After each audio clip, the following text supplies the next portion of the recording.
buques de bandera nacional, tanto los de importación como los de exportación. Entonces esto va de la mano del segundo proyecto de ley, que es el Fondo de Desarrollo de la Industria Naval Nacional, FODIN.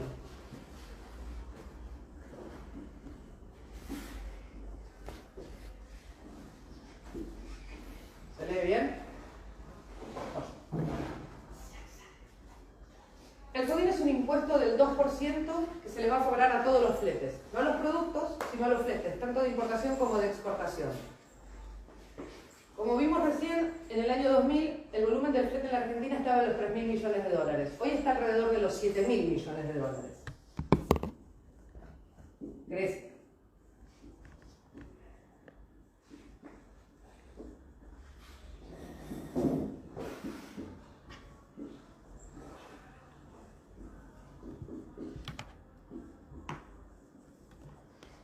Entonces, el FODIN es un impuesto del 2% que se le va a cobrar a los 7.000 millones de dólares que pagamos todos los años en concepto de fletes de comercio exterior. Eso significa que son 140 millones de dólares que tendríamos disponibles. ¿Para qué? Bueno, justamente, una vez que recuperemos el mercado, lo que necesitamos es buques para navegar. Entonces, esto es el financiamiento para poder efectivamente fabricar los buques que necesitamos para hacernos cargo del 50% de nuestro comercio exterior y fabricar los buques en la Argentina.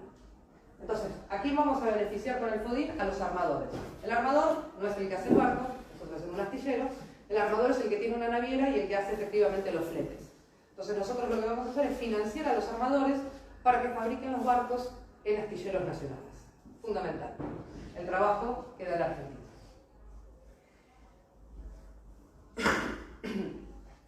Pero para eso, nosotros le vamos a poner una condición. Sí. Tienen que convertir en un armador nacional. ¿Qué significa esto? Bueno, tiene que estar inscrito como una sociedad anónima, una SRL en la Argentina. Tiene que tener una cuenta corriente en un banco argentino. Tiene que cumplir las leyes laborales y comerciales argentinas. Tiene que estar tripulado por argentinos y por sobre todas las cosas tiene que tener bandera nacional. Entonces cada barco tiene que ser como una pequeña isla argentina que esté en movimiento por el mundo. Con eso nosotros le vamos a garantizar al armador la plata para fabricar el buque y el mercado del flete para que efectivamente pueda trabajar, como vimos con la reserva de carga. Redondo. Entonces la Argentina va a tener una cuenta en donde se va a destinar un porcentaje al crédito y un porcentaje al subsidio. Esto es muy importante para comprender cómo funciona el capitalismo en el mundo. Toda la industria naval en el mundo está subsidiada.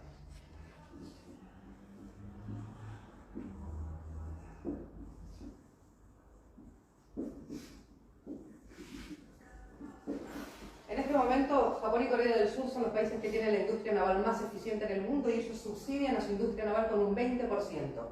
En segundo lugar, en nivel de eficiencia, tenemos Estados Unidos y Europa, con un subsidio del 30%. En tercer lugar, nosotros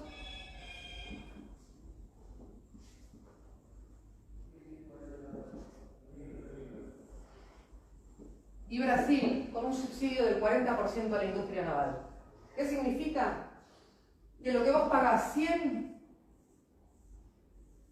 fabricarlo en Japón costó 120, en Estados Unidos 130, en la Argentina 140.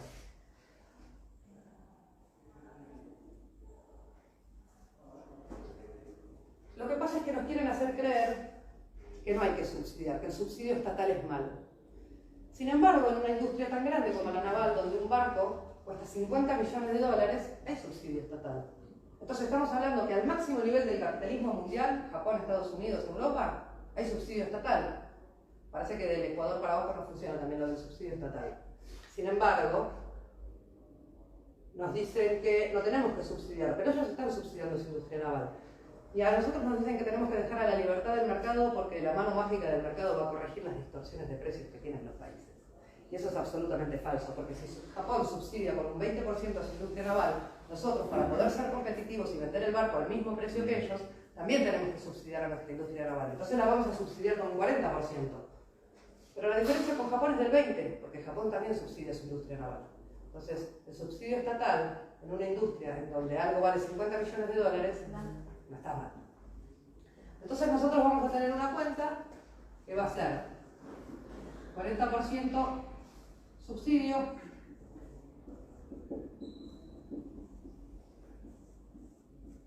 y 60% crédito.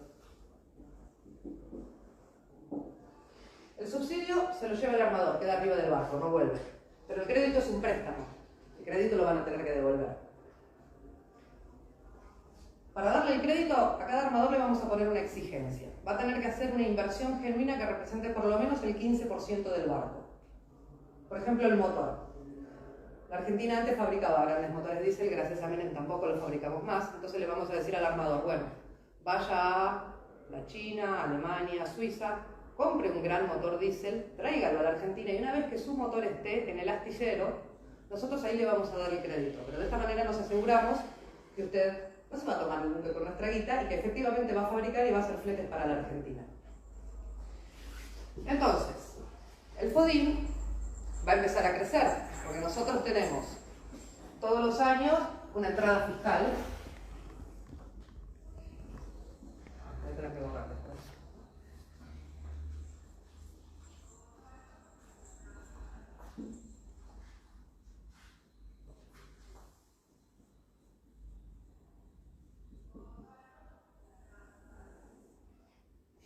Está tirando. Lo estoy escuchando con delay. No, está escuchando acá en el pasillo. Bueno, nosotros tenemos todos los años una entrada fiscal constante de 140 millones de dólares, que es el 2% del impuesto. Esto entra todos los años. Pero ¿qué otra cosa vamos a tener? La cuota de retorno, que es del crédito. ¿Cómo va a devolver el armador? El 60% de 140 millones de dólares es 84 millones de dólares. El armador lo va a devolver en 10 años, una cuota por año de 8.4 millones de dólares. ¿A partir de cuándo? A partir del tercer año recién le vamos a pedir que devuelva. Un barco tarda aproximadamente 2 años en fabricarse. Un barco de unas 65.000 toneladas de porte bruto, que es un barco tipo como los que necesita la Argentina. Entonces nosotros le vamos a decir al armador que recién a partir del tercer año, cuando ese buque esté navegando, haciendo fletes, efectivamente, a partir de ahí empieza a devolver la plata del crédito que le dimos. Entonces, el primer año el FODIN es 140, el segundo también, y a partir del tercer año el FODIN empieza a crecer.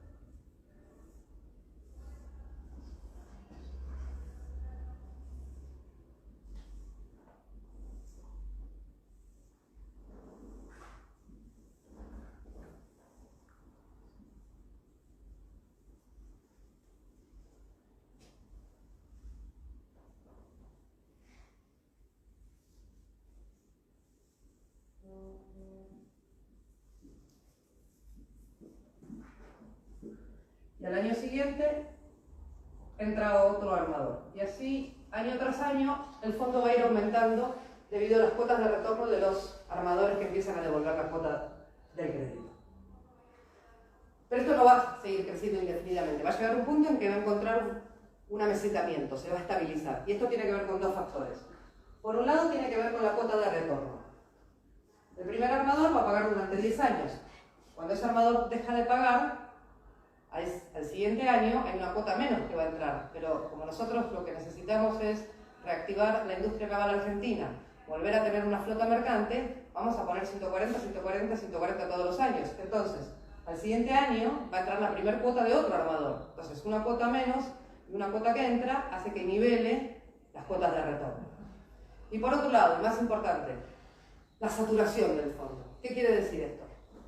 ¿Cómo hago para exprimir y sacarle el mayor provecho al FODIN? Nosotros lo que queremos es tener una flota mercante y navegar, hacernos cargo del flete internacional.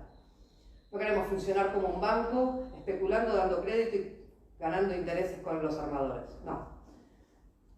Como al principio no hay industria naval, no hay armadores, no hay buques, no hay nada, tanto el crédito como el subsidio tienen que salir del fondo. Pero una vez que esto esté en movimiento, que hay un montón de armadores que están fabricando buques en todos los astilleros que se pusieron de pie, que están haciendo los fletes, que se están haciendo cargo del 50% de nuestro mercado del comercio exterior, bueno, ahí se va a hablar con los bancos para que sean ellos los que den el crédito. Y nosotros poder volcar la totalidad del FODIN al subsidio. Entonces, nosotros tendríamos el subsidio del 40%,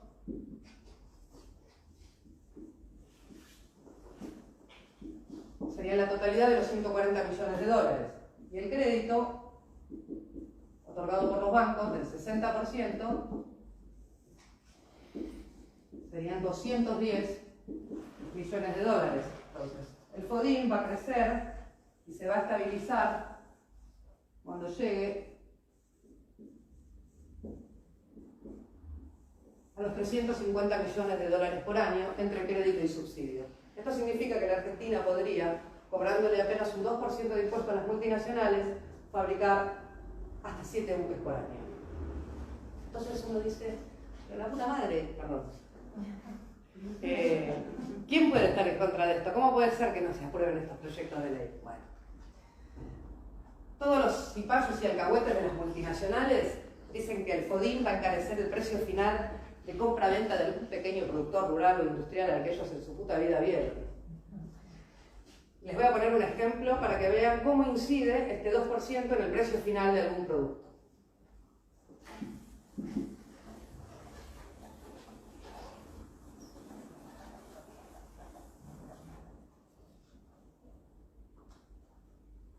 En el año 2014,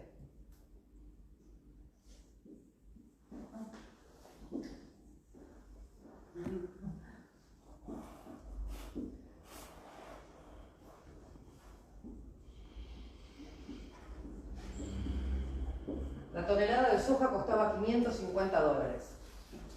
En el año 2015, por decisión unilateral del mercado de Chicago, que queda en Chicago, Estados Unidos, pero ellos deciden el precio de nuestra cosecha, la soja pasó a costar 350 dólares la tonelada. Porque sí.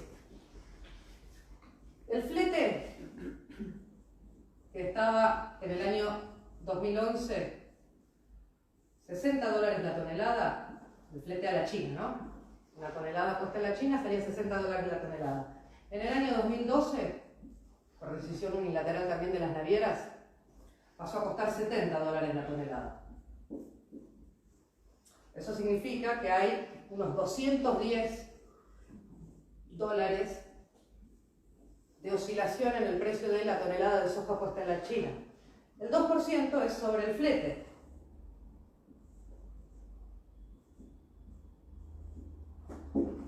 Grande. Estoy tratando.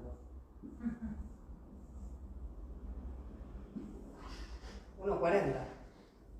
Entonces, ¿cómo puede ser que habiendo 210 dólares de oscilación en el precio de la tonelada de soja puesta en la China, digan que es $1.40 lo que incide en el precio final? No, esto es mentira. Lo que pasa es que todos estos alcahuetes, cipayos de las multinacionales, lo que dicen, cuando creen que nosotros no los escuchamos, es otra cosa. Ellos dicen, estos negros de mierda con $1.40 van a hacer barcos, y cuando hagan los barcos van a querer hacer los fletes, y cuando tengan los barcos y hagan los fletes van a venir por el precio de la cosecha. Y cuando ellos creen que nosotros no los escuchamos, nos interpretan claramente, porque nosotros vamos a hacer los barcos, vamos por el flete y vamos por el precio de la cosecha.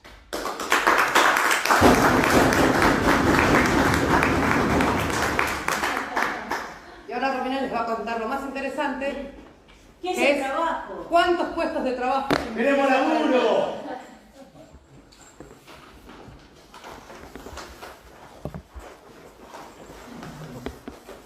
Bueno, vimos los proyectos de ley, ahora vamos a ver el trabajo que implica la reconstrucción de la flota mercante que se va a hacer cargo del comercio exterior argentino. Entonces, la Argentina necesita 118 buques graneleros, 39 petroleros, 14 portacontenedores, 2.400 barcazas para el río Paraná y 840 buques pesqueros. Para los que, por lo general, somos la mayoría que no tenemos idea de qué es un buque es una proa, una popa, y en el medio, lo que está en el medio, determina qué clase de buque es. Si es plano, es portacontenedor. Si tiene un tanque en el medio, es un buque tanquero petrolero. Si tiene un silo, es un granelero. Así es. Así que bueno, más o menos la dimensión de estos buques es, por ejemplo, de los graneleros, 225 metros, 2 cuadras y media, casi media de largo, ¿no? Un ancho de 32 metros, 12 de puntal, 9 de calado y 75.000 toneladas de porte bruto. El granelero.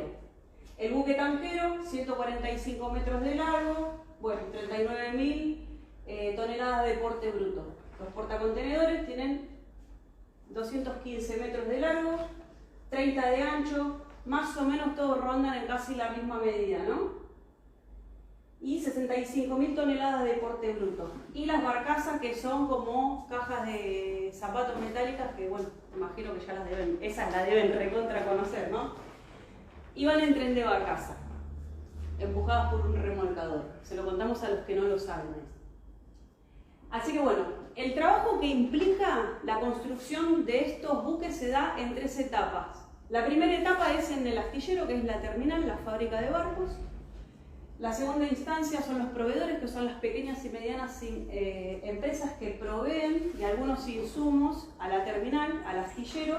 Por ejemplo, el baño, la grifería, son cosas que el astillero no hace. Entonces ahí está la función de la pequeña y mediana empresa que orbita a la empresa estatal. Y después el reflejo social.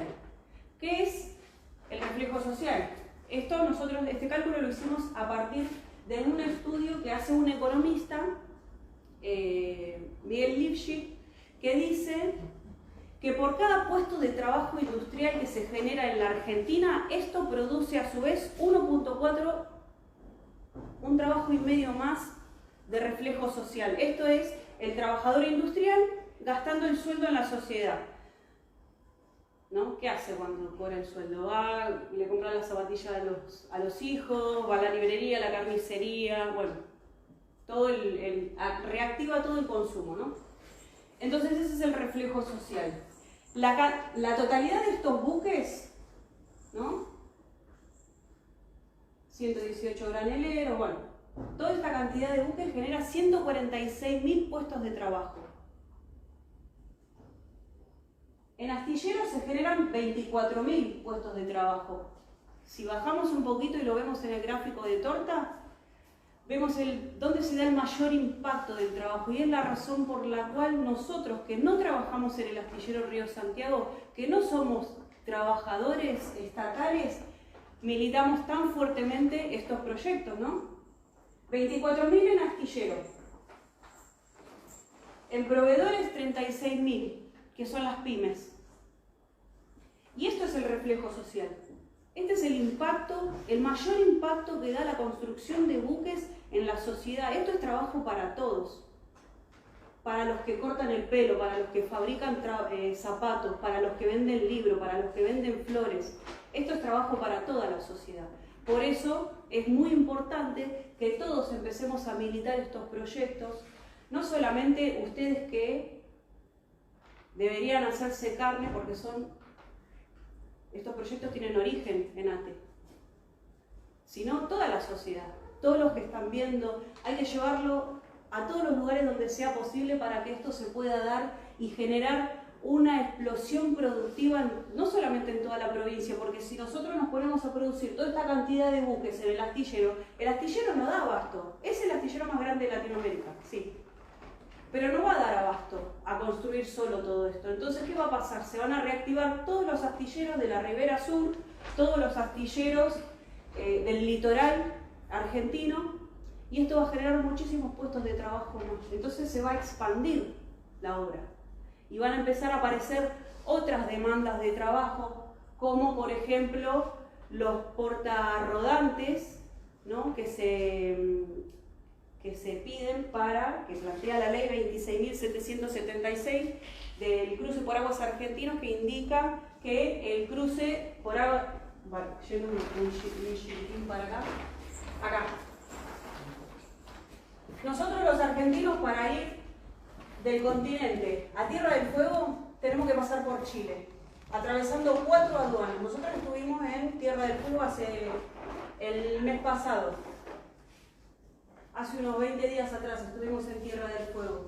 Y tuvimos que pasar por 4 tediosas aduanas, manoseo de carabineros que no nos dejaban bajar del micro, un papeleo impresionante, todo innecesario. Bueno, la ley que venimos militando también, la 26.676, aguas argentinas, debe hacerse en la boca oriental del estrecho de Magallanes, ¿no? Cabo Vírgenes, Cabo Espíritu Santo, ¿no? Que es el cruce corto de 42 kilómetros. También indica la ley que se tiene que hacer con 2 buques portarrodantes, ¿no? Para abastecer la isla y la demanda, ¿no? Del movimiento de gente, de autos, de micro, de lo que sea. Esos buques tienen que ser construidos también en Astillero Río Santiago. Entonces, así es como se va generando muchísimo trabajo más a partir de estas órdenes de compra que se tienen que dar, porque también para hacer el cruce por aguas argentinas está el fideicomiso por $100 millones que firma Axel Kicillof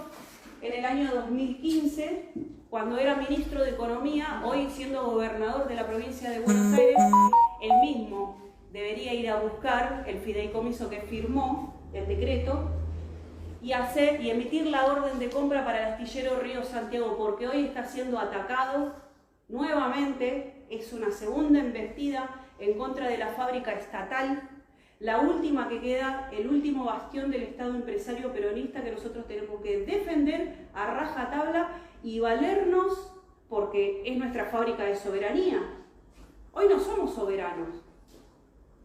Al principio explicábamos, ¿no? todo el conflicto geopolítico en el que nos encontramos, inclusive desde el enclave colonial que tenemos en Malvinas, que es una base de la OTAN. Desde ahí operan, controlan todo nuestro recurso, toda nuestra superficie marítima, controlan todo.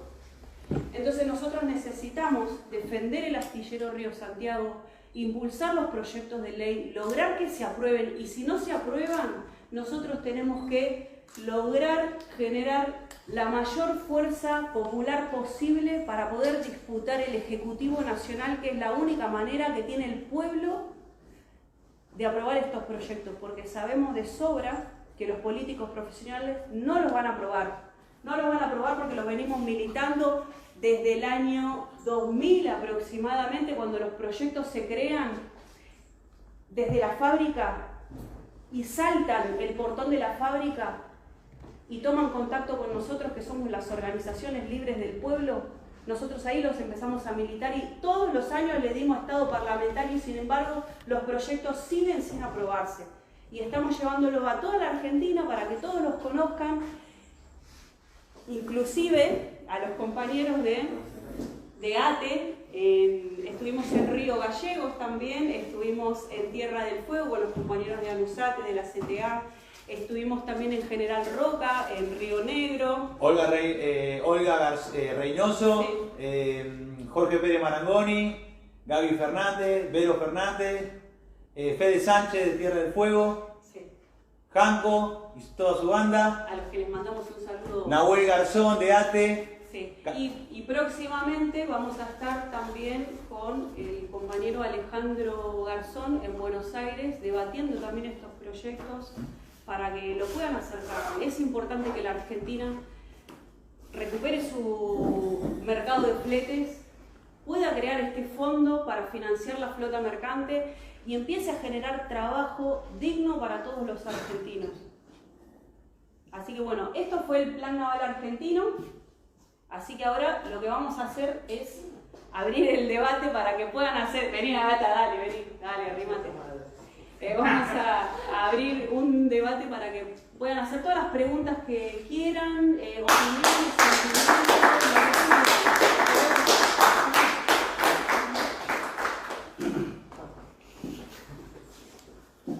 podemos leer las preguntas de la transmisión si quieren y contestar, porque hay gente que obviamente no vino porque estamos en una situación bastante especial, estamos en pandemia, nos estamos cuidando, estamos cumpliendo con los protocolos, así que todos los que no pudieron venir, si hay preguntas por ahí las podemos responder también. Si no, podemos empezar por acá, por la sala. Sí, más que nada reforzando el plan naval, con la importancia que tiene esta parte del litoral, donde vemos buques todos los días. No es lo mismo que la Cuenca del Plata, acá lo vemos parados todos los días. Y lo que respecta a esto de defendamos el Paraná, en lo cual el Estado está ausente y nosotros nos debemos a el planteo de que cuando hay un Estado ausente, las cosas pasan como pasan a beneficios de unos pocos. Nosotros fuertemente con los controles de los puertos de Senasa que se perdieron ante el privado y la fuga de soja que se ocasionó en el tiempo del macrismo, que se va a Paraguay, la incansable flota paraguaya que vemos en el día a día pasar, los buques que no son de bandera nacional, o sea, controles de los puertos que desde acá, desde esta ciudad, que es casi el centro del país, donde se va el 80% de las exportaciones, y hasta el norte de Santa Fe, son todas terminales y puertos privados, eso como primer agravante. Y en consecuencia también un sector fundamental para esta seccional, que es las vías navegables, donde han salido grandes dirigentes como Cuagliaro, Aguirre y algún otro que más, y que ha ido a una escuela de aprendices. Hoy se encuentra en una desidia programada, en una parálisis mortal, y que también no cumplen sus funciones, son derivadas a prefecturas que tampoco las realizan. Entonces nos vemos en un encontronazo donde los pescadores, los ambientalistas, los compañeros vía navegables, Senasa y la población, es fundamental estos temas. Primero, esto que es el debate el debate que nos debemos los argentinos. El debate, siendo un país bicontinental y marítimo. Y segundo, el control desde el Estado. Vuelvo a repetirte, estando un Estado ausente, pasa la joda de unos pocos que sigue circulando y el Estado no factura, como dijiste antes, somos extranjeros en nuestra propia tierra. Así es. ¿Viste? Yo no sé si otro compañero tenga algo para preguntar. Pueden ser preguntas, opiniones, sentimientos. Llegué tarde a la charla, no sé si lo abordaron antes, pero bueno, están al tanto de la intención de ampliar la hidrovía al norte de Santa Fe, de profundizar el calado. Hay mucha oposición a eso porque, bueno, al norte están los bajos meridionales, reservas humedales, y bueno, eso como que si se draga más esa zona, se van a perder esas zonas. Y bueno, escuché una de las ideas que había para que eso no se hiciera, era que se ampliara lo que pasaría hoy, o sea, que pasen barcazas, no que pasen barcos más grandes, porque es obvio que esta flota, según lo que escuché, lo último es controlada en manos extranjeras, y la intención es ahorrarse fletes, ¿no? Poder transportar más cantidad en menos. Exacto. Y hacer como una avenida, prácticamente, de ahorrarse paradas, el tiempo de espera, y poder hacerlo más fluido para ellos. Sí, ¿Cómo se puede abordar eso de esta temática, sabiendo con los poderes que se enfrenta uno, con lo que tenemos hoy, que no es mucho? O sea, sé que se vence ahora el plazo de concesión a fines de abril, se renueva por 6 meses, pero ¿qué posibilidades tenemos de pelear, de exigir algo que se pueda ser cumplido relativamente? No sé, esa es mi duda. Sí, es como decís que lo que se intenta, en realidad no es ningún beneficio para la Argentina. En realidad es como vos planteás de que ellos lo que hacen es aumentar sus ganancias a partir del abaratamiento de costos, ¿no? Porque hacen buques cada vez más grandes, donde le meten más cargas y para eso tienen que dragar mucho más. Entonces para nosotros se soluciona desde acá, que es lo que estábamos conversando antes, ¿no? Pero nos quieren achicar a los argentinos a debatir algo que es importante porque tiene un impacto ambiental fuerte. Al norte inunda y al sur genera sequía. Entonces, es importante que lo abordemos desde la nacionalización del comercio exterior, porque está subordinado. No es más importante la barcaza que el transporte internacional de mercaderías. Entonces, un buque navega 20.000 kilómetros hasta la China. Y ahí está la caja. Ahí está la verdadera caja para la Argentina. Entonces lo que hace falta principalmente es nacionalizar el comercio exterior. Y que todo el conflicto de la hidrovía se va a resolver a partir de la construcción, primero, dejar de dragar y construir las barcazas desde una empresa del Estado. Entonces, cuando vos dejas de dragar, se sigan creando los bancos de arena que frenan, que es la nueva vuelta de obligado, ¿no? Dicen algunos, porque eso impide el avance de los buques. Bueno, Juan Manuel de Rosas puso cadenas para frenar el avance. Bueno, hoy si nosotros dejamos de dragar, la misma acumulación de arena frena el avance de los buques. Entonces nosotros tenemos que primero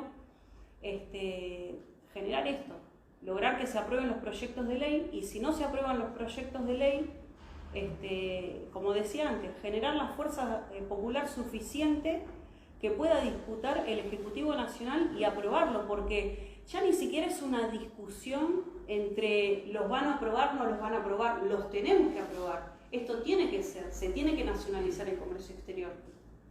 No solamente para cortar con la dependencia, sino para defender nuestros recursos, para defender la destrucción de la naturaleza. Son un montón de cuestiones que se resuelven a partir de la nacionalización del comercio exterior. 300 buques pasaron, circularon, navegaron por el río Paraná en un mes acá en la zona.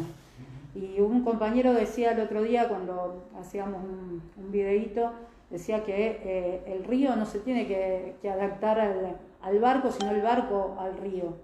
Así que eso es, digamos, algo tan simple pero tan cierto. Totalmente. Por eso son los barcazas. Perfecto. O sea, es posible sostener... Al Mississippi no se ingresa así, ¿eh?